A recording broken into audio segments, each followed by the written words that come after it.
Recording is on. আচ্ছা, আমাদের electrical machine টুতে আমার আমার এতে যে পার্টটা রয়েছে, আমার টপিকস যেগুলো রয়েছে সেটা হচ্ছে থ্রি ফেজ ইন্ডাকশন মোটর আর সিঙ্গেল ফেজ মোটর। তো আমি আজকে থ্রি ফেজ ইন্ডাকশন মোটর শুরু করার আগে কিছু brief idea three phase induction motor সম্পর্কে আগে দেবো, তারপর আমি পিপিটি শেয়ার করবো। কারণ পিপিটি শেয়ার করে পুরোপুরি থ্রি ফেজ ইন্ডাকশন মোটর বোঝানো সম্ভব নয়। তো আমি কিছু বোর্ড ওয়ার্ক করবো। আর একটা কথা বলছি, ক্লাসটা যখন চলবে আমি আমার মতো বলে যাব আর তোরা চুপ থাকবি, এটা যেন না হয়। আমি কিন্তু কনভারসেশন চাই ক্লাসের মধ্যে কনভারসেশনটা খুব ইম্পর্টেন্ট। সেই কনভারসেশন যেন প্রতিটা ক্লাসে হয়, নাহলে কোনো লাভ হবে না ক্লাসটা।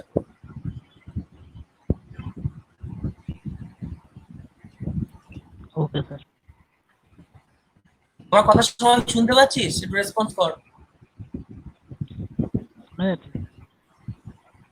আচ্ছা, আজকে 1:10 থেকে যে তোদের গ্রুমিংটা আছে সবাই যেন, মানে ফার্স্ট গ্রুপের যেটা আছে ফার্স্ট গ্রুপের সবাই যেন প্রেজেন্ট থাকে। আচ্ছা, তো আমি স্ক্রিন শেয়ার করে ফার্স্টে আমি পেন্ট স্ক্রিনটা নিয়ে আসছি। আমরা থাকবো না স্যার তাহলে? আজকে ফার্স্ট গ্রুপ, নেক্সট দিনকে সেকেন্ড গ্রুপ। দেখ স্যার তো দিয়ে দিয়েছে এ গ্রুপ বি গ্রুপ। না, অ্যাকচুয়ালি আমরা সেকেন্ড গ্রুপ, তাহলে আজকে আমরা জয়েন করবো না তো। হ্যাঁ স্যার তো ইনস্ট্রাকশন দিয়ে দিয়েছে, দেখিস। ঠিক আছে।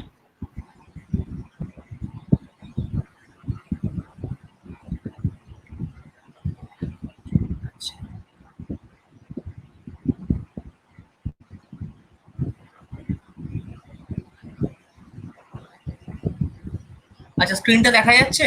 পেন্টের স্ক্রিনটা দেখা যাচ্ছে? Yes, sir. Yes, sir. ওকে। আচ্ছা,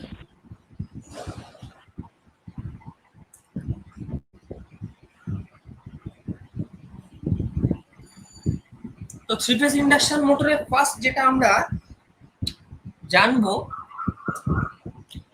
হোয়াট ইজ ইন্ডাকশন। আগে শুনে নিই ইন্ডাকশনটা কি। ইন্ডাকশন মানে বেসিক্যালি মোটর দু রকমের হয়। Motor can be classified into two categories mainly.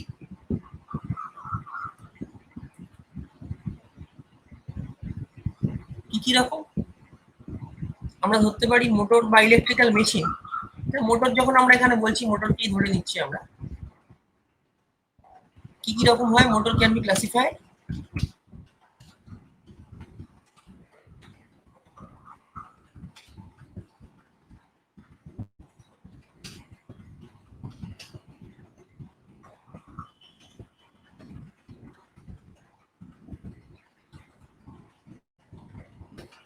Number 1, conduction motor.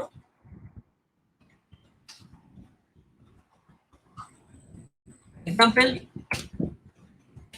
DC motor.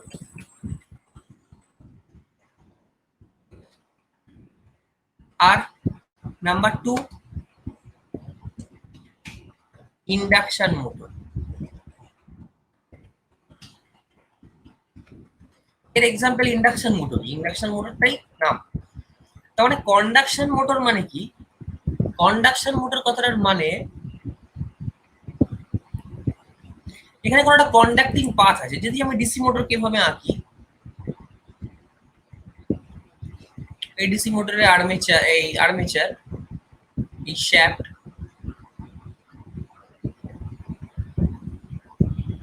এই দুটো ব্রাশ, সরি শ্যাফট বলছি, ব্রাশ।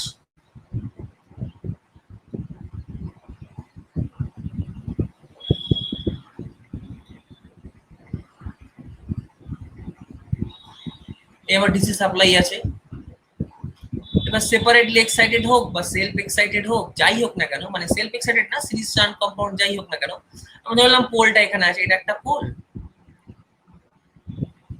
আর ধরে নিলাম এখানে একটা পোল আছে, এন ভিএস। তাহলে যখন এখানে কারেন্ট ফ্লো করবে, সাপ্লাই দেবো, কারেন্ট ফ্লো করবে মানে টর্ক তৈরি হবে। কোনো কারেন্ট ক্যারিং কন্ডাক্টরের মধ্যে, কোনো কারেন্ট ক্যারিং কন্ডাক্টরকে if we place the current carrying conductor in a magnetic field, then there is a force is produced in the conductor that is known as the Lorentz force. আমি এটা আগের সেমিস্টারেই বলেছিলাম, এবং এই লরেন্স ফোর্সটার জন্য এটা ঘুরতে শুরু করবে। কোন দিকে ঘুরবে? অ্যান্টি ক্লকওয়াইজ সাইডে ঘুরবে। তার মানে কি, there is a conducting medium between the static supply part, এটা তো স্ট্যাটিক সাপ্লাইটা, and that rotating part. The rotating partটা কি? আর্মেচার।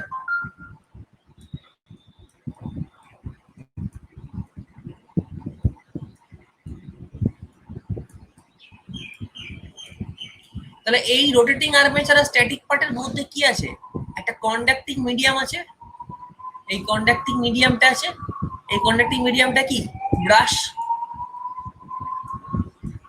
তাহলে আমরা বলতে পারি কি এটা একটা কন্ডাকশন মোটর। কারণ কি, এই সাপ্লাই আর মানে এটা স্ট্যাটিক পার্ট আর রোটেটিং পার্ট, স্টেটার আর রোটারের মাঝখানে কি আছে? একটা কন্ডাক্টিং মিডিয়াম আছে, that is the brush. So that is known as conduction motor. Now what is induction motor?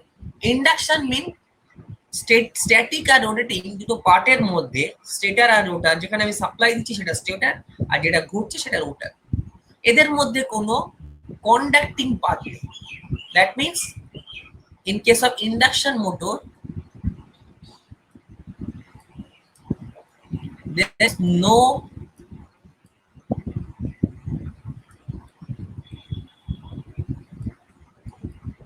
conduction না লিখে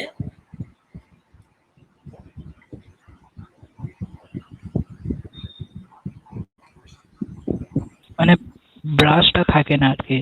না, ব্রাশ কেন? কোনো ইলেকট্রিক কন্ডাক্টর থাকে না। there is no electric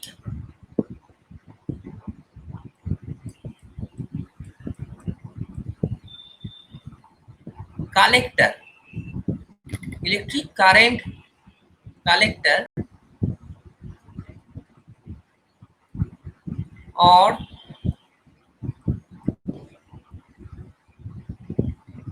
conducting path present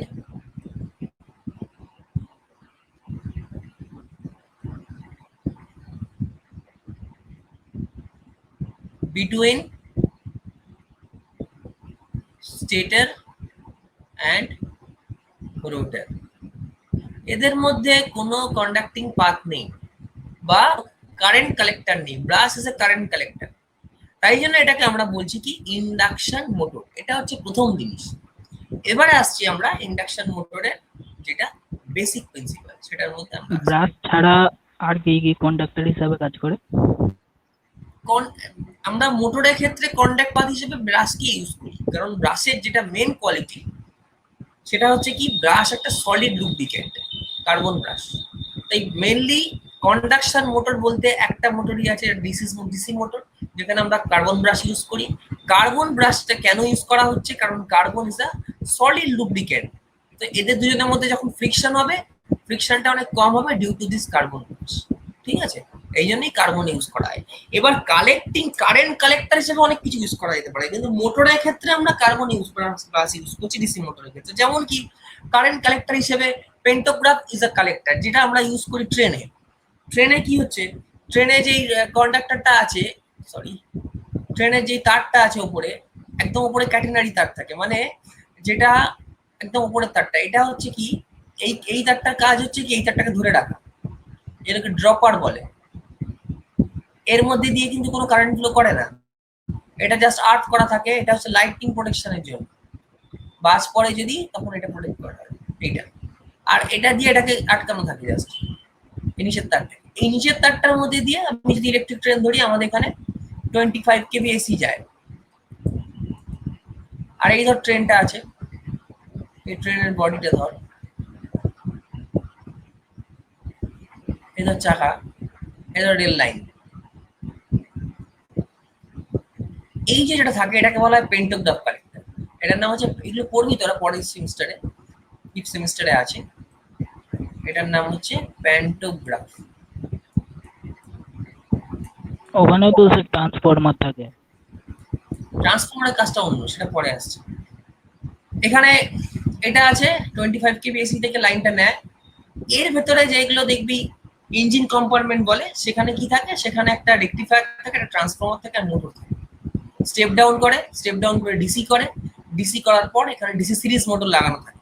এখানে যদি 12 কোচের গাড়ি হয়, যেগুলো আমাদের 12 কোচের যে এবার ট্রেনের কিছু বিভিন্ন ডিফারেন্স আছে, আরবান, সাবারবান, মেন লাইন। আমি সাবারবান বা আরবানের কথা বলছি। লোকাল ট্রেনের ক্ষেত্রে যদি 12টা মানে 12 বগির ট্রেন হয়, তাহলে আমার 4খানা ইঞ্জিন কম্পার্টমেন্ট থাকে। প্রত্যেকটা ইঞ্জিন কম্পার্টমেন্টে 2টো করে সিরিজ মোটর থাকে, মানে 8টা মোটর থাকে টোটাল। ঠিক আছে, তো যাই হোক, তো সেখানে কি হয়, এখানে এই ভেতরে ইঞ্জিন কম্পার্টমেন্টের মধ্যে, এখানে যদি কম্পার্টমেন্ট থাকে, এখানে ফার্স্টে কি করা হয়, ট্রান্সফর্মার দিয়ে স্টেপ ডাউন করা হয়।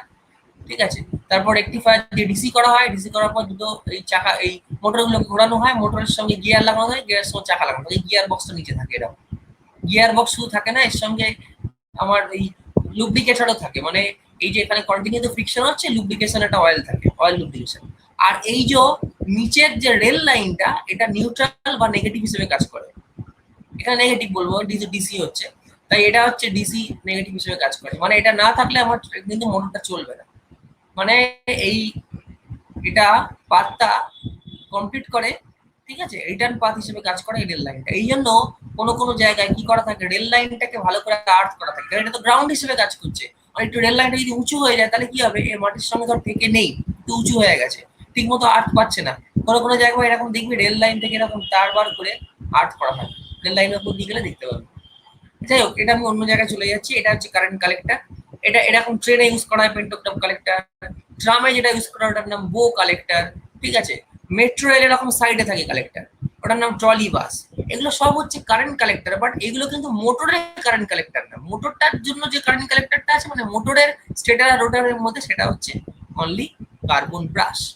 ঠিক আছে, এবারে আমি আসছি যে আমাদের মেন আলোচনা, শুধুমাত্র যে ট্রেনে ডিসি মোটর ইউজ করা হয় তা নয়। যেগুলো মেন লাইন ট্রেন, সেখানে মেনলি ইউজ করা হয় 3 phase induction motor. Main line ট্রেনের কনসেপ্ট সম্পূর্ণ আলাদা, কারণ মেন লাইন ট্রেনে যে ডিজেল ইঞ্জিন হয়, ডিজেল ইঞ্জিন বললে কিন্তু সেটা not only diesel, that is diesel electric locomotives. ডিজেলটা দিয়ে শুধুমাত্র জেনারেটর চালানো হয়, মানে জেনারেটরের প্রাইম মুভারটা ঘোরানো হয়। একটা জেনারেটর থাকে, সেই জেনারেটর 3 ফেজ জেনারেটর, যেটা কি করে, পাওয়ার জেনারেট করে। সেই পাওয়ারটা দিয়ে কি করা হয়, মোটরগুলোকে চালানো হয়। মানে পক্ষান্তরে ওই যে ইঞ্জিনটা বা যে আমার লোকোমোটিভ যে ইঞ্জিনটা আছে, সেটা একটা ছোটখাটো পাওয়ার প্ল্যান্ট, তার মধ্যে পাওয়ার জেনারেশন হয় এবং সেই পাওয়ারটাকে দিয়ে মোটরগুলোকে চালানো হয় ডিজেলের ক্ষেত্রে। আর ইলেকট্রিক ইঞ্জিনের ক্ষেত্রে সেম কনসেপ্ট, তবে এরকম পেন্টোগ্রাফ আলাদা করে প্রত্যেকটা কম্পার্টমেন্টে থাকে না। সামনের ইঞ্জিনে একটা পেন্টোগ্রাফ থাকে, তো সেই পেন্টোগ্রাফ দিয়ে কি করা হয়, ইন্ডাকশন মোটর চালানো হয়। কারণ ইন্ডাকশন মোটরের স্টার্টিং টর্কটা আমার ডিসি মোটরের থেকেও বেশি, ডিসি সিরিজ মোটরের থেকে বেশি। এবং সেই জন্য যেহেতু মেন লাইন ট্রেনে অনেকগুলো কোচ থাকে, সেই জন্য ওখানে 3 ফেজ ইন্ডাকশন মোটর ইউজ করা হয়। ঠিক আছে, যাই হোক, সেগুলো আমি আসছি না এখন, এগুলো অন্য সাবজেক্টে আলোচনা। আমি মেন যেটা আজকে আলোচনা সেটা বলছি।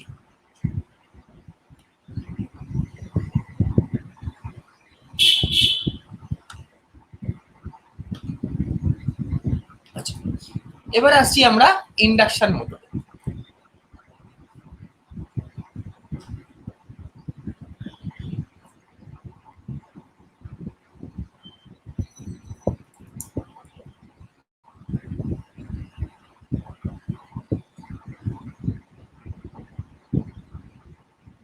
ঠিক আছে,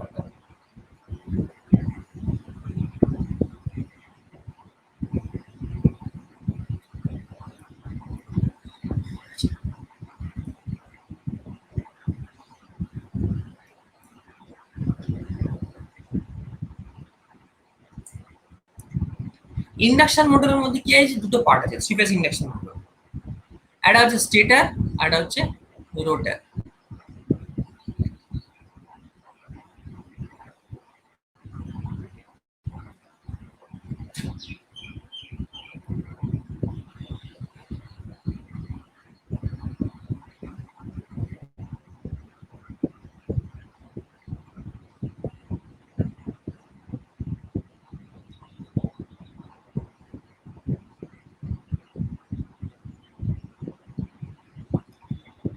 এটা হচ্ছে স্টেটার,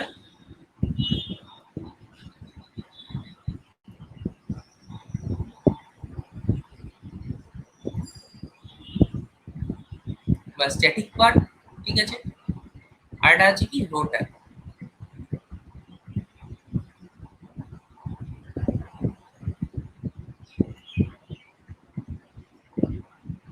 এটা হচ্ছে বেসিক সার্কিট একটা ইন্ডাকশন মোটর।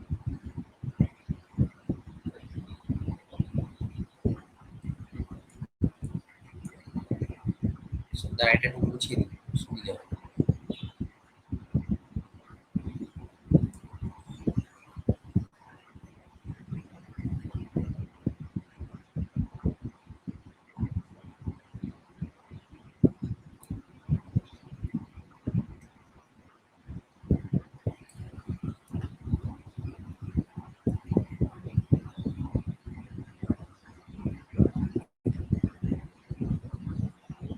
যেটা ধর রোটার,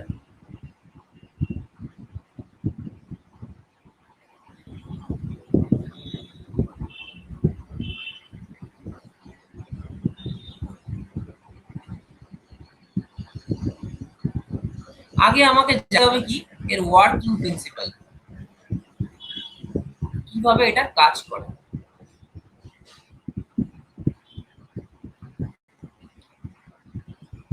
এটা হচ্ছে স্টেটর,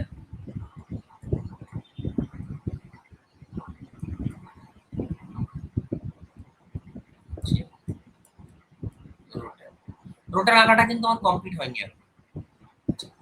কেন এখনো কমপ্লিট করিনি সেটা পরে বলছি। এটা কি থ্রি ফেজ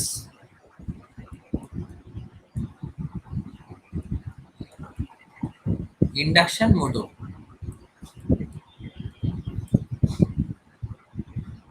তাহলে এই যে স্টেটারে আমরা কি করব, সাপ্লাই দেব।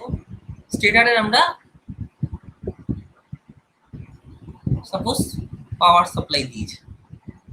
এবার পাওয়ার সাপ্লাই দিয়েছি কথাটার মানে কি, আমরা এখানে লাইন ভোল্টেজ সাপ্লাই দিয়েছি। ঠিক আছে, লাইন ভোল্টেজ কথাটার মানে কি, এই তিনটে ফেজে আমি সমান ভোল্টেজ সাপ্লাই দিয়েছি, থ্রি ফেজ ভোল্টেজ সাপ্লাই দিয়েছি। তো লাইন ভোল্টেজ মানে কি, এই ফেজ টু ফেজ ভোল্টেজটাকে লাইন ভোল্টেজ বলে। মানে আমি যদি এখানে একটা ভোল্টমিটার লাগাই তাহলে ভিএল পাবো, লাইন ভোল্টেজ পাবো। তাহলে এই দুটো ফেজের রেসপেক্টে যা ভোল্টেজ দিয়েছি এই তো তাই ভোল্টেজ দিয়েছি, ভোল্টমিটার তো প্যারালালি লাগাতে হবে সেম। আবার এটা আর এটা যদি এইভাবে ধরি, এখানেও আমি মানে তিনটে ফেজেই আমি থ্রি ফেজ ভোল্টেজ সাপ্লাই দিয়েছি। তো মেজার করবো কি করে, যে কোনো দুটো ফেজকে আমি ভোল্টমিটার লাগালে লাইন ভোল্টেজটা পেয়ে যাবো। তার মানে এবার এই তিনটে যে ফেজ আছে, এই তিনটে ফেজের যে ওয়াইন্ডিং আছে, এই একটা ওয়াইন্ডিং, এই একটা ওয়াইন্ডিং, আর এই একটা ওয়াইন্ডিং, ঠিক আছে, এই তিনটে যে ওয়াইন্ডিং আছে this are identical. So star connected আছে, star connected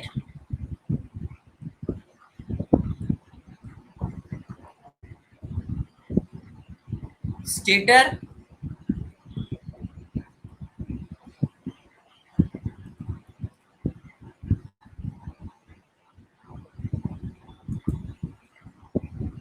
ওয়াইন্ডিংস are identical. Identical কথাটার মানে কি, এই তিনটে ওয়াইন্ডিং এর নাম্বার অফ টার্ন সমান, মানে এদের রেজিস্ট্যান্সও সমান, ইন্ডাকটিভ রিঅ্যাকট্যান্সও সমান। তার মানে কি এই তিনটে ওয়াইন্ডিং এর ইম্পিডেন্স সমান। তাহলে যদি এটা Z1 হয়, এটা যদি Z2 হয়, এটা যদি Z3 হয়, তিনটের ইম্পিডেন্স সমান, Z1 equals to Z2 equals to Z3। এটা মানে হচ্ছে আইডেন্টিক্যাল।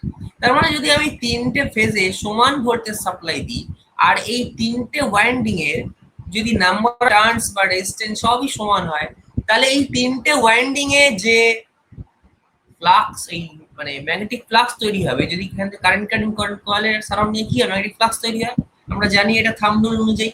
তার মানে যখনই এখান থেকে ধর তিনটে কারেন্ট ফ্লো করছে, এটা I1 I2, এই কথাগুলো বলার কারণ আছে। I2, এটা ধর I3, এই তিনটে কারেন্ট যখন এই তিনটে ওয়াইন্ডিং দিয়ে করবে, তিনটে ওয়াইন্ডিং এ কি হবে, ফ্লাক্স তৈরি হবে। এবার এইখানে কি আমরা কি জানি, V ইকুয়ালস টু, ভালো করে শুনবি কথাগুলো, V equals to I into Z। তাহলে I equals to V by Z, identical coil মানে কি, তিনটে জেড সমান, Z1 equals to Z2 equals to Z3 equals to Z লিখতে পারি আমরা। আবার কি সাপ্লাই ভোল্টেজটাও তো এক আছে তিনটে ফেজে, ঠিক আছে? তার মানে কি VL1 equals to VL2 equals to VL3 equals to V লেখা যায়, সমান ভোল্টেজ সাপ্লাই দিয়েছি তিনটে ফেজে। তার মানে কি হবে, তিনটে ফেজের কারেন্টও সমান হবে, প্রত্যেকটা ফেজে কারেন্টও সমান হবে, I1 equals to I2 equals to I3 equals to I হবে। এতটুকু ক্লিয়ার? আগে বল। স্যার হ্যাঁ,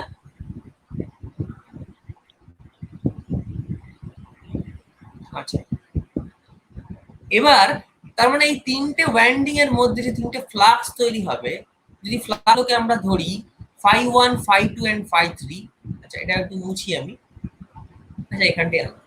তো এই তিনটে ওয়াইন্ডিং কেমন আছে, তিনটে ওয়াইন্ডিং এর মধ্যে কানেকশন স্টার কানেকশন। এবার থ্রি ফেজ মানে কি, প্রত্যেকটা ফেজের মধ্যে ফেজ অ্যাঙ্গেল কত হবে, একটা ফেজ থেকে একটা ফেজে ফেজ অ্যাঙ্গেল কত হবে, 120 ডিগ্রি। তাহলে এগুলো তোরা থ্রি ফেজ ট্রান্সফরমারই পড়েছিলিস, শুধু থ্রি ফেজ ট্রান্সফরমার না, পাওয়ার মেজারমেন্টও পড়েছিস, থ্রি ফেজ পাওয়ার মেজারমেন্টও পড়েছিস আগের সেমিস্টারে। তার মানে তিনটের মধ্যে অ্যাঙ্গেল হচ্ছে 120 ডিগ্রি করে।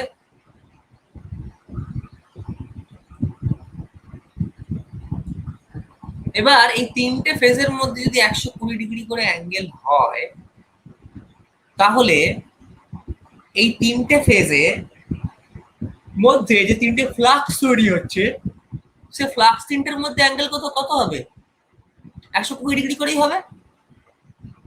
এই ফ্লাক্স গুলো তো তিনটে ফেজের মধ্যে দিয়ে যাচ্ছে, তার মানে আচ্ছা ফ্লাক্সটা কোথায় তৈরি হচ্ছে, ফ্লাক্সটা তৈরি হচ্ছে এয়ার এর মধ্যে, কারণ এই স্টেটার আর রোটার এর মাঝখানে কি আছে, এয়ার গ্যাপ আছে, এর মাঝখানে এয়ার গ্যাপ আছে। তাহলে এই কারেন্ট ক্যারিং কন্ডাক্টরের সারাউন্ডিং এ ম্যাগনেটিক ফ্লাক্স তৈরি হয়, তার মানে কি এয়ার এর মধ্যে তৈরি, তার মানে এইখানে এই যে মাঝখানের এয়ার এর মধ্যে তিনটে ফ্লাক্স তৈরি হবে।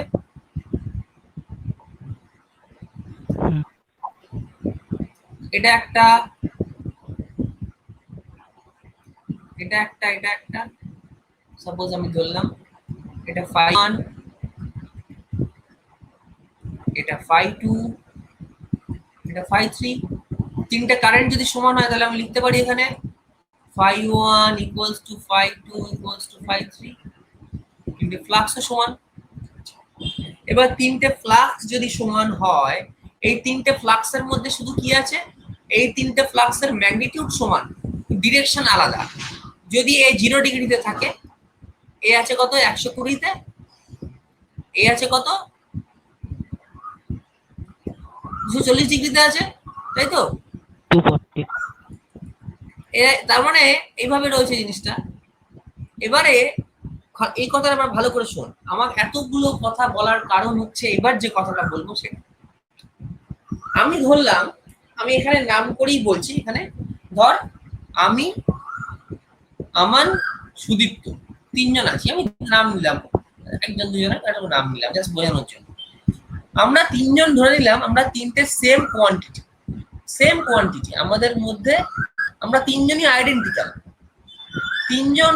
তার মানে আমি বলতে পারি তো, আমি যে, সুদীপ্ত সে, আমান সে, বলতে পারি কি, হ্যাঁ কি না? আগে এটা বল। এটা বলতে পারি। আচ্ছা এবারে আমি ধরলাম যে আমার পজিশন যেটা আছে, যদি এটা আমি হই, যদি এটা আমি হই, এটা ধর আমি এসি, এটা ধর সুদীপ্ত এসডি, এটা ধর আমান এস।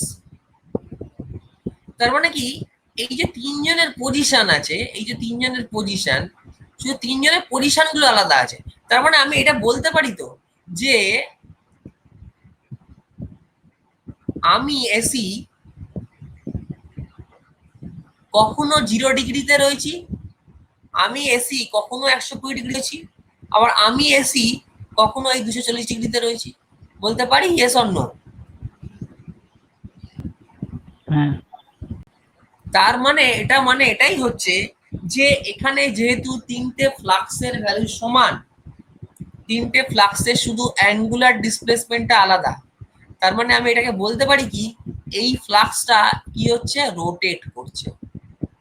যেহেতু এখানে তিনটে ফেজ আছে তাই তিনটে আইডেন্টিক্যাল ফেজ থাকার জন্য তিনটে আইডেন্টিক্যাল ফেজের মধ্যে তিনটে ফ্লাক্স তৈরি হচ্ছে। ধরতে পারি কি তিনটে ফ্লাক্স তৈরি হওয়া মানে কি একজন 0°-তে আছে, একজন 120°-তে আছে, একজন 39-এ আছে।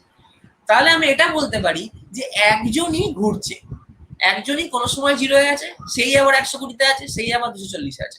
তাহলে আমি বলতে পারি this flux is rotating magnetic flux.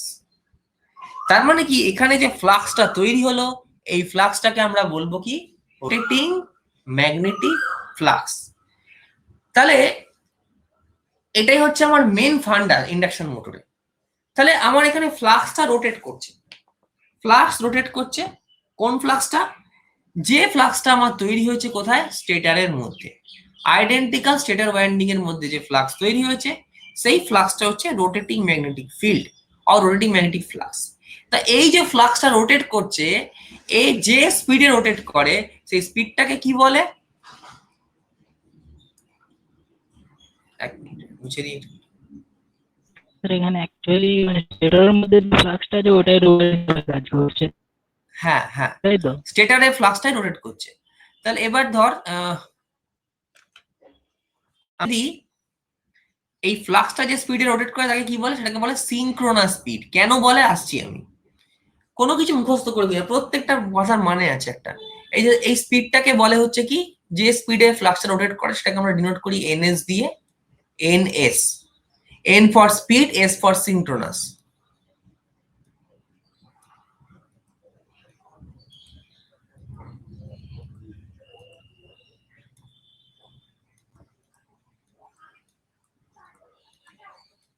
কেন সিंक्रोनस स्पीड বলছে? सर इसका रोटेटिंग स्पीड का भी कोई ये है वैल्यू है क्या? वैसे स्पीड इसका क्या काउंट किया जा सकता है? हाँ हाँ वैल्यू है, मैं वो बाद में आता हूँ। हाँ वैल्यू है। अच्छा अच्छा, প্রথমে আসছি এই সিনক্রোনাস স্পিডের নামটা কেন হলো।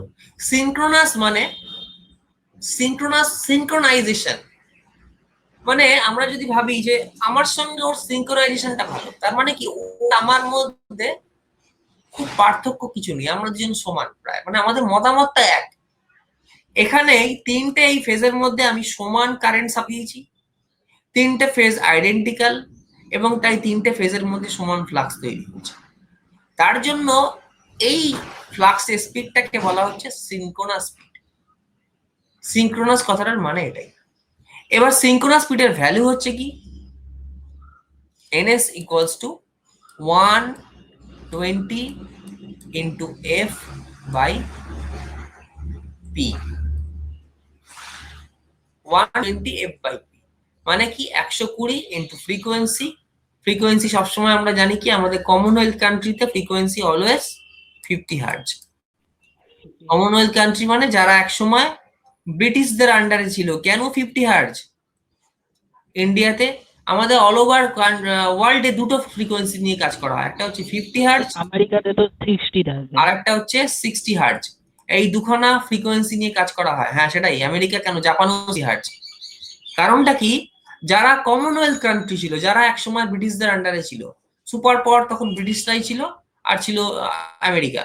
তো ব্রিটিশদের আন্ডারে যারা ছিল প্রত্যেকেই ব্রিটিশরা ঠিক করে দিয়ে গেছে they are the commonwealth country and electrical supply frequency প্রত্যেকটা দেশে কমনওয়েলথ কান্ট্রিগুলোতে হবে কত 50 হার্জ করে, একটা স্ট্যান্ডার্ড ফ্রিকোয়েন্সি এটা 50 হার্জ। আর নন কমনওয়েলথ যারা তাদের হচ্ছে সব 60। এটা মোটামুটি মানে হ্যান্ডেল করে, এটা মোটামুটি মেনটেন করে তারা আমেরিকা। আমেরিকা নন কমনওয়েলথ সবাই 60 হার্জ, তাই সবাইকে 60 হার্জ মেনটেন। স্যার বল স্যার সাপোজ তাহলে আমাদের এখানে কোনো ইনস্ট্রুমেন্ট তো যদি হ্যাঁ বাইরে থেকে নিয়ে এলে আমার ইউজ করা ফ্রিকোয়েন্সি চেঞ্জার দিয়ে ফ্রিকোয়েন্সি চেঞ্জ করতে হবে, সেটা ইজি একটা মেথড, ফ্রিকোয়েন্সি চেঞ্জার পাওয়া যায়, ঠিক আছে। ফ্রিকোয়েন্সি চেঞ্জ করে তখন আমাকে অপারেট করতে হবে। আর একটা জিনিস যেটা আমি বলছি, খুব ভালো কোশ্চেন করেছিস, এখন দেখবি বেশ কিছু মেশিন আছে, বেশ কিছু মানে ডিভাইস আছে লেখা থাকে 50 to 60 হার্জ, মানে 60 হার্জও অপারেট করা যাবে। তাহলে স্যার পারবো আমরা, ঠিক আছে।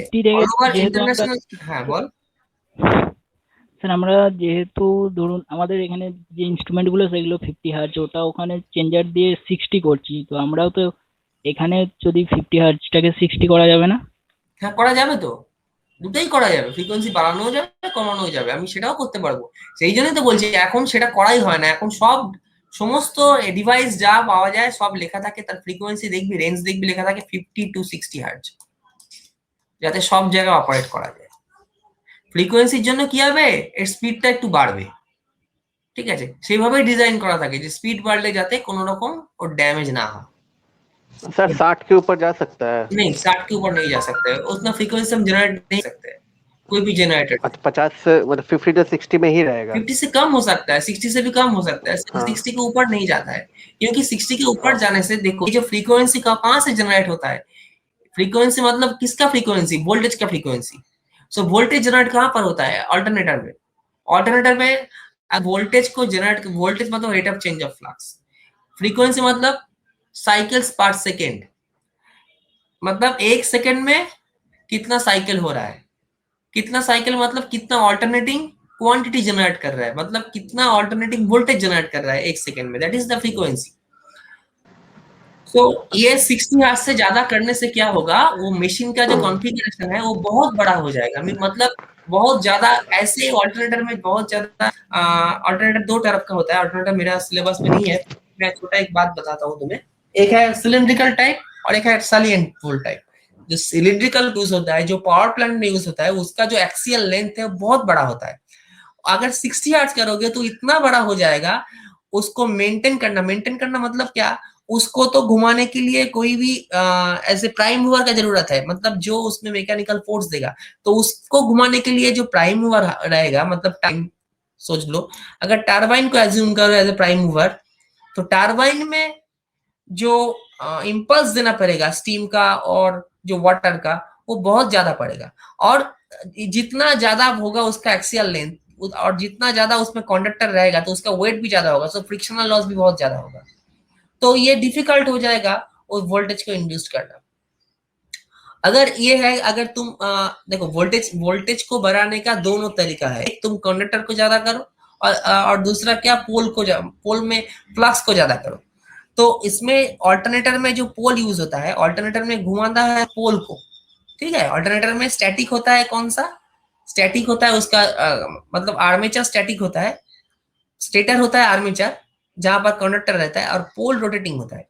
तो ये पोल को जो तुम घुमाओगे उसका एक्सियल लेंथ अगर बहुत ज्यादा होगा तो उसको घुमाने में दिक्कत होगा, जो मैंने पहले ही बोला, और जो प्रॉब्लम होगा पोल में जो एक्साइटेशन देना पड़ता है, मतलब पोल में जो डीसी सप्लाई देना पड़ता है, पोल में वो जो पोल क्रिएट करने के लिए डीसी सप्लाई देने के लिए मोर नंबर्स ऑफ सेल लगेगा, क्योंकि पावर प्लांट में अगर तुम लोग जाओगे तो देखोगे कि पावर प्लांट में जो एक्साइटेशन किया जाता है, मतलब जो उसका वहां पर जो पोल है, पोल में जो डीसी एक्साइटेशन किया जाता है उसके लिए अलग से एक रूम होता है, वहां पर बहुत सारा सेल रहता है, बैटरी रहता है, जहां वो डीसी एक्साइटेशन किया जाता है, इसको स्टैटिक एक्साइटेशन कहता है, और भी बहुत सारा एक्साइटेशन है। तो इसमें क्या होगा, ज्यादा पोल को एक्साइटेट करना पड़ेगा, और जो आर्मेचर है, आर्मेचर मतलब जो स्टेटर है, स्टेटर में बहुत ज्यादा कंडक्टर लगेगा, तो स्टेटर का जो cross section, area of cross section है ऐसा ही बहुत बड़ा होता है, एक घर से भी बहुत उसका क्रॉस सेक्शन एक घर से भी ज्यादा होता है, अगर तुम एक घर का जो क्रॉस सेक्शन अगर निकालोगे उससे भी ज्यादा होता है वो स्टेटर का क्रॉस सेक्शन, तो अगर और भी ज्यादा कंडक्टर रखोगे तो वो और भी ज्यादा हो जाएगा।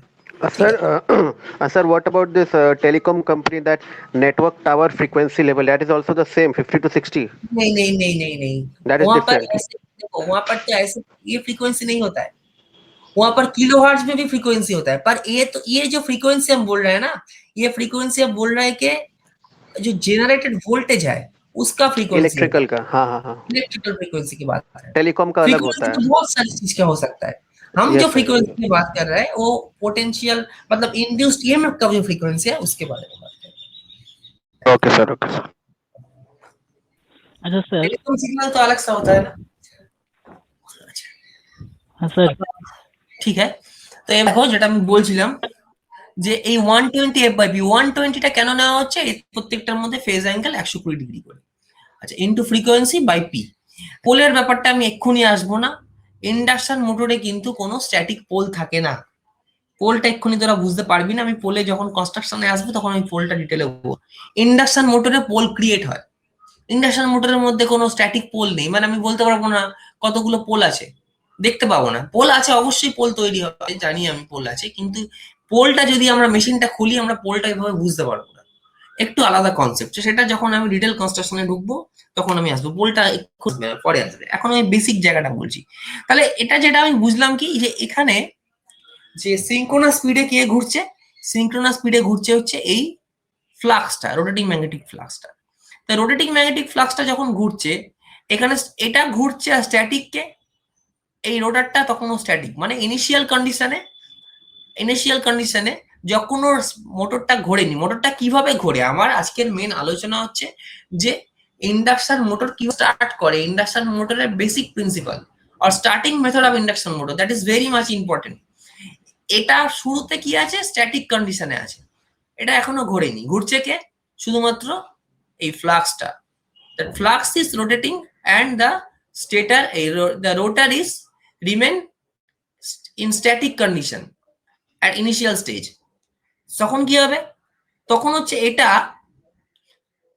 So this rotating field cut the rotor armature winding. Rotor winding মানে রোটারের যে ওয়াইন্ডিং গুলো রয়েছে বা রোটারের যে কন্ডাক্টর গুলো আছে, একে কাট করবে, একে কাট করবে, এটা ঘুরছে, এটা স্ট্যাটিক। তখন কি হবে, এই তিনটে এখানে রোটারের মধ্যে যে ওয়াইন্ডিংস গুলো রয়েছে, these are also identical in nature. এই তিনটে ওয়াইন্ডিং ও identical, that means the internal impedance of these three windings are same. So when the flux cut these windings or the star connected winding, প্রত্যেকটা winding কে যখন কাট করবে এই ফ্লাক্সটা, তখন এই প্রতিটা ওয়াইন্ডিং এর মধ্যে according to Faraday's law of electromagnetic induction, প্রতিটা ওয়াইন্ডিং এর মধ্যে ভোল্টেজ ইনডিউসড হবে, ইএমএফ ইনডিউসড হবে। কারণ যদি আমরা একটা কারেন্ট, একটা কন্ডাক্টরকে একটা ম্যাগনেটিক ফিল্ডের মধ্যে রাখি, যদি একটাকে কাট করে তাহলে একটা ভোল্টেজ ইনডিউসড হয়, আমরা এটা জানি, বা ইএমএফ ইনডিউসড হয় according to Faraday's law, that is the rate of change of flux, যেভাবে জেনারেটরে আমার ভোল্টেজ জেনারেট করে। তাহলে যখন এই তিনটে ওয়াইন্ডিং এর মধ্যে ভোল্টেজ ইনডিউসড হলো, দেন you can assume this rotor is a three phase source. যখন তিনটের মধ্যে আমার ওয়াইন্ডিং এর মধ্যে ভোল্টেজ জেনারেট করে গেছে, তাহলে আমি ধরতে পারি তো এটা একটা থ্রি ফেজ সোর্স, মানে এটা একটা জেনারেটরের মতো ধরতে পারি তো। জেনারেটরের ক্ষেত্রেও কি হয়, অল্টারনেটরে যখন তোরা পড়বি দেখবি অল্টারনেটরও ফিল্ড ঘোরে, সেখানে ডিসি ফিল্ড ঘোরে, মানে ডিসি ফিল্ড ঘুরতে পারে না তো, তাই জন্য আমরা কি করি, আর্মেচার ঘোরাই। আর্মেচারটা ওখানে কি, আর্মেচার বা রোটার হচ্ছে ওখানে কি, ফিল্ড বা পোলটাকে ঘোরানো হয়, এবং স্টেটারটা স্ট্যাটিক থাকে যার মধ্যে আর্মেচার ওয়াইন্ডিং, সেই আর্মেচার ওয়াইন্ডিংটা কি করে, ওটাকে ফ্লাক্সটাকে কাট করে ভোল্টেজ তৈরি হয়। এখানে কি করা হচ্ছে, এখানে তো ডিসি না এসি মানেই সেটা ঘুরছে, তাদের মধ্যে একটা ফেজ অ্যাঙ্গেল পাচ্ছি আমি, তার মানে এটা ঘুরছে, এটা স্ট্যাটিক, তাহলে এটাকে কাট করবে, কাট করলে কি হবে, এই তিনটে ওয়াইন্ডিং এর মধ্যে তিনটে ভোল্টেজ ইনডিউস করবে, তাহলে এটাকে আমি সোর্স হিসেবে ধরতে পারি। এবারে সোর্স থেকে লোডের মধ্যে কখন কারেন্ট ফ্লো করে, যখন একটা পোটেনশিয়াল ডিফারেন্স তৈরি হয়। So if we connect this three winding with an external load, then there is a current is flowing through the conductor. আমি কি চাইছি, এই তারগুলোর মধ্যে দিয়ে কারেন্টকে ফ্লো করা। তো কারেন্টকে ফ্লো করানোর সব থেকে ইজি ওয়ে কি, তিনটেকে নিয়ে একসঙ্গে শর্ট সার্কিট করে দাও। শর্ট সার্কিট করে দিলাম, যখনই তিনটাকে শর্ট সার্কিট করে দেবো তিনটে ফেজকে নিয়ে, তখনই কি হবে, একটা হাই কারেন্ট ফ্লো করবে এই তিনটে ওয়াইন্ডিং এর মধ্যে দিয়ে। প্রশ্ন আসবে, তোদের ফার্স্ট প্রশ্ন তোদের আসবে, শর্ট সার্কিট স্যার পুড়ে যাবে। পুড়ে যাবে না, কারণ কি, আমরা এই শর্ট সার্কিটটা করব এমন কিছু দিয়ে যেটা একটা থিক কপার বার, এটা একটা থিক কপারের বার দিয়ে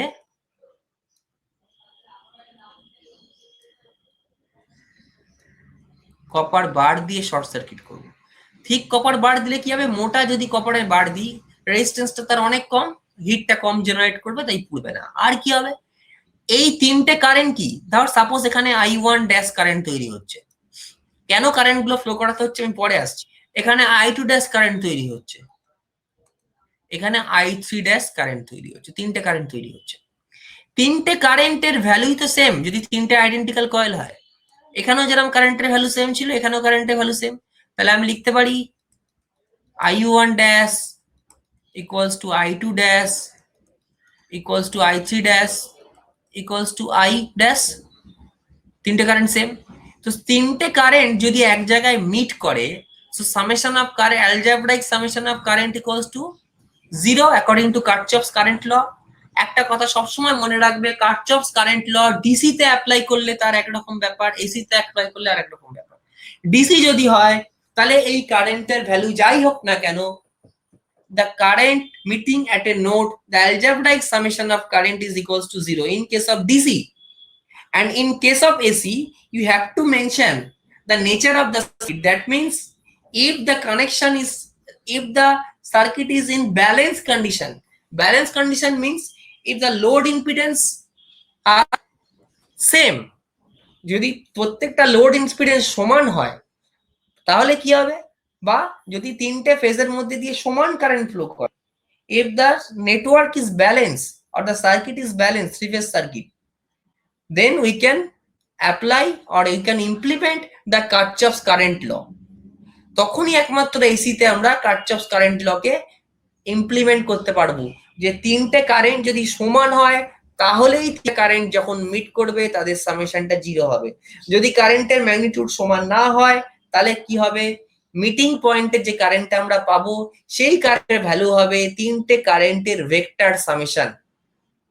মানে কি, যদি if I1 dash not equal to I2 dash not equal to I dash, যদি এটা হতো তাহলে the summation of current which is flowing through the thick copper bar is the vector summation of I1 dash plus I2 dash plus I3 dash. But here these three currents are equal, so the vector summation of current is flowing through this copper bar is 0.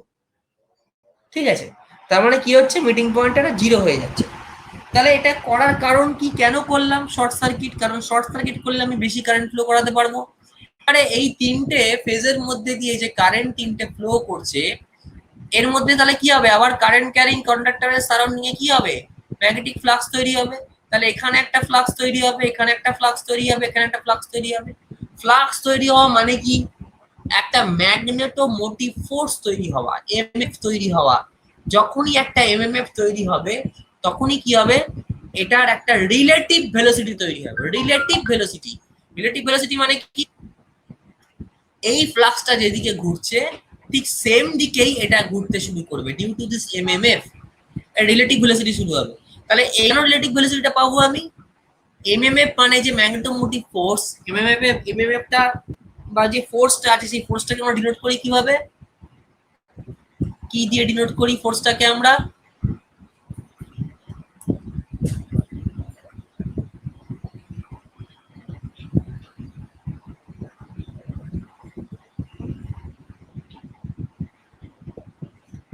এই ক্লাসগুলো যারা করছিল তারা সমস্যায় পড়বে, কারণ এগুলো important class এবং বোঝার ক্লাস, না বুঝলে কিছু লাভ নেই। তাহলে আমরা এমএমএফ কে ডিনোট করছি কি দিয়ে, F equals to B L V sin theta। এই ইকুয়েশনটা চেনা চেনা লাগছে, ফিজিক্সে পড়েছিস।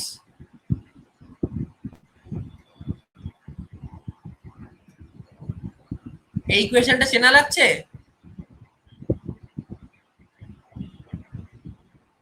কেউ কি আছিস ক্লাসে নাকি বেরিয়ে চলে গেছিস? नहीं सर है सर। আচ্ছা, তো এটা হচ্ছে আমার এমএমএফ এ যে ফোর্সটা তৈরি হচ্ছে সেই force equals to BLV sin theta. B for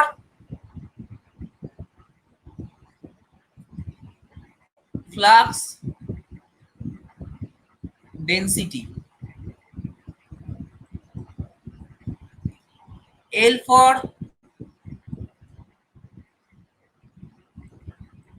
flux length, V for velocity না বলে এটাকে আমরা ভোল্টেজও বলতে পারি। ঠিক আছে, আমার এই মানে বেসিক ভোল্টেজের সঙ্গে ফোর্সটা আমার কি হবে, এটা আমরা ভেলোসিটি না বলে এখানে ভেলোসিটিটা বলি আমরা বেসিক্যালি এমনি মেকানিক্যাল এর ক্ষেত্রে, কিন্তু আমরা এটাকে আচ্ছা এটা আমি কিছু বলছি না আপাতত, কারণ এটা আমরা এখানে আমাদের বলার ঠিক দরকারও নেই খুব একটা। এইটুকু শোন, এটা হচ্ছে আমার ভোল্টেজের সঙ্গে প্রপোর্শনাল হবে এই ফোর্সটা, ঠিক আছে। ভেলোসিটিটা কেন আসছে? এই ভেলোসিটিটা হবে কি এই মানে যত বেশি আমার ভোল্টেজটা বাড়বে, এই ভিটা বাড়বে, তত বেশি আমার ফোর্সটা বাড়বে। তাই জন্য এটাকে ভি এর জন্য যে আমার ফোর্সটা তৈরি হচ্ছে সেটাকে আমরা ভেলোসিটি বলি, কিন্তু বেসিক্যালি এটা ভোল্টেজটা ইন্ডাকশন মোটর। আচ্ছা, সাইন থিটাটা কি?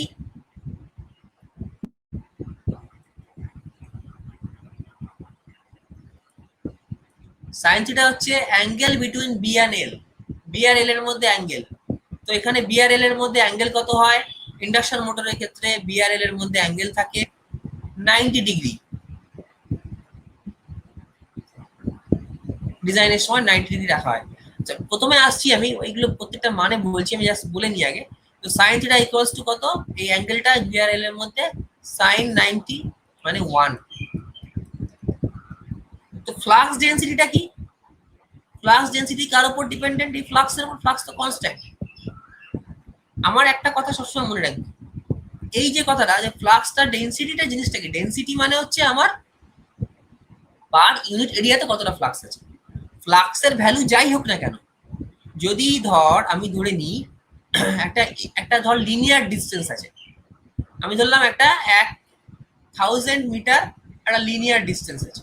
তো 1000 মিটার লিনিয়ার ডিস্টেন্স, তার যদি আমি ধরে নিই per unit length 1 metre, unit length 1 আমি ধরলাম, ঠিক আছে। তাহলে ইউনিট লেন্থ 1 মানে কি? 1000 মিটার হলেও ইউনিট লেন্থ 1 হবে, 5000 মিটার হলেও আমার ইউনিট লেন্থ 1 হবে। তো সেরকমই পার ইউনিট ফ্লাক্স এরিয়া মানে ডেনসিটিটা হচ্ছে কত? পার ইউনিট ফ্লাক্সটা হচ্ছে সবসময় কনস্ট্যান্ট, তাই flux density constant. Flux length per unit length constant, তাহলে এলটাও কনস্ট্যান্ট, ঠিক আছে। সাইন থিটাটা কি? বিআর এর মধ্যে অ্যাঙ্গেল 1। ভিটা কি? ভোল্টেজ। তাহলে আমরা এখানে বলতে পারি কি এফ প্রপোর্শনাল টু ভি বলা যায়। যত বেশি ভোল্টেজ আসবে তত বেশি ফোর্স বাড়বে, মানে এখানে ইএমএফ ইনডিউস যত বেশি হবে তত বেশি আমার এমএমএফ তৈরি হবে, আর তত বেশি ফোর্স তৈরি হবে, তত স্পিডে মোটরটা ঘুরতে শুরু করবে, ঠিক আছে। তাহলে এই যে এফ প্রপোর্শনাল টু ভি, আমি প্রথমে বলেছিলাম ভিটাকে আমরা এই ভিটাকে আমরা দু রকম বলি। ইন্ডাকশন মোটরের ক্ষেত্রে আমরা ভোল্টেজ বলি, কারণ কি এখানে ভোল্টেজের জন্যই ভেলোসিটিটা তৈরি হচ্ছে। তো আমরা এখানে ভোল্টেজটাই ধরে রাখবো, মানে ইএমএফ ইনডিউস যত বেশি হবে তত বেশি স্পিডে কি হবে? মোটরটা ঘুরতে শুরু করবে। এবার এই মোটরটা স্পিডে ঘোরে, এই স্পিডটাকে আমরা বলি কি? যে স্পিডে মোটরটা ঘোরে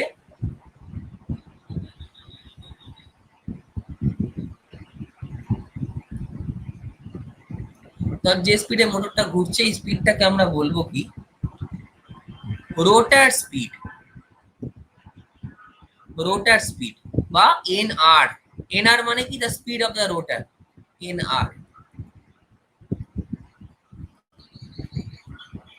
বা রোটার স্পিড। তাহলে এটা হচ্ছে কি ইন্ডাকশন মোটরের, থ্রি ফেজ ইন্ডাকশন মোটরের স্টার্টিং প্রিন্সিপাল। এবার এই এনআর বা রোটার স্পিডটা অলওয়েজ কি হয়? স্টেটার স্পিডের বা আমার সিঙ্ক্রোনাস স্পিডের থেকে কম হয়। কেন কম হয়?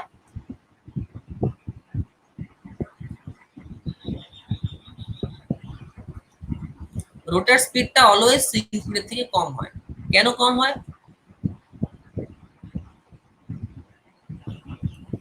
মানে NS always greater than n. কারণ কি? এর মাঝখানে এয়ার আছে। এয়ার থাকার জন্য কি হচ্ছে? Air is a reluctant medium. Air is a reluctant medium, মানে এই ম্যাগনেটিক ফ্লাক্সটা যে তৈরি হচ্ছে, এয়ার কি করছে? তাকে বাধা দিচ্ছে। রিল্যাক্টেন্স মানে কি? যে ম্যাগনেটিক ফ্লাক্সকে বাধা দেয়। তাই যতটা ফ্লাক্স এখানে তৈরি হয় সব ফ্লাক্সটা কিন্তু এ কাট করতে পারছে না, কিছুটা লস হচ্ছে। যার জন্য কি হচ্ছে? সবসময় এর স্পিডটা একটু কম হচ্ছে, ঠিক আছে। আর এই এনএস মাইনাস এনআর বা synchronous speed minus rotor speed, এই ডিফারেন্সটাকে বলা হয় কি? Slip speed. That difference is called slip speed. যত বেশি এটার স্পিড কমবে তত স্লিপ স্পিড বাড়বে, এই ভ্যালুটা যত কমবে তত স্লিপ স্পিড বাড়বে। মানে ধর ইন্ডাকশন মোটরের সঙ্গে একটা লোড লাগানো আছে, যত বেশি লোডটা আমার বাড়বে তত বেশি কি হবে, লোড বাড়া মানে কি মোটরের স্পিডটা কমা, তত বেশি কি বাড়বে, স্লিপ স্পিড বাড়বে। এটা হলো স্লিপ স্পিড। আর স্লিপ ইকুয়ালস টু কি, slip S percentage slip. Percentage slip মানে কি হবে, NS minus R by NS. ঠিক আছে, তাহলে যখন আমার রোটার স্পিড জিরো, কখন জিরো, স্ট্যান্ড স্টিল কন্ডিশনে জিরো, মানে স্টার্টিং কন্ডিশনে রোটার স্পিড কত, জিরো, তখন হবে এস ইকুয়ালস টু 1 হবে। মানে স্লিপ যত বেশি বাড়বে তত স্লিপ এস এর ভ্যালু 1 কখন, যখন এই এনআরটা জিরো। আর যদি কোনো সময় দেখা যায় কখনো সম্ভব না, যদি এনএস আর এনআর সমান হয়ে যায় তাহলে কি হবে, তাহলে এস ইকুয়ালস টু উপরে জিরো নিচে এনএস, তাহলে এস ইকুয়ালস টু তখন হয়ে যাবে জিরো। যদিও এনএস আর এনআর কোনো সমান হয় না, এনআর সবসময় এনএস এর থেকে কম হয়। ঠিক আছে, মানে যত বেশি আমার এই স্পিডটা বাড়বে স্লিপের ভ্যালুটা তত ফ্র্যাকশনাল ভ্যালু হয়ে যাবে, আর এটা যত কমবে তত একের কাছাকাছি যাবে। স্ট্যান্ড স্টিল কন্ডিশনে এস ইকুয়ালস টু 1। ঠিক আছে, এটা হলো আমার পার্সেন্টেজেস। মানে এটা 1 মানে কি, 1 ইন্টু 100%, মানে স্লিপ 100%, মানে 1। তাহলে এটা হলো আমার slip speed and slip. Next দিনকে আমি কনস্ট্রাক্ট ক্লাসিফিকেশন এগুলো বলবো, আর ওয়ার্কিং প্রিন্সিপালটা একবার আমি যেটা লেখা আছে পিপিটিতে সেটা আমি বলে দেবো। বোঝা গেছে আজকে? ওকে, একটু দাঁড়া আমি হ্যাঁ অ্যাটেন্ডেন্সটা নিয়ে নিই।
ওকে, ঠিক আছে, আমি ক্লাস লিভ করছি।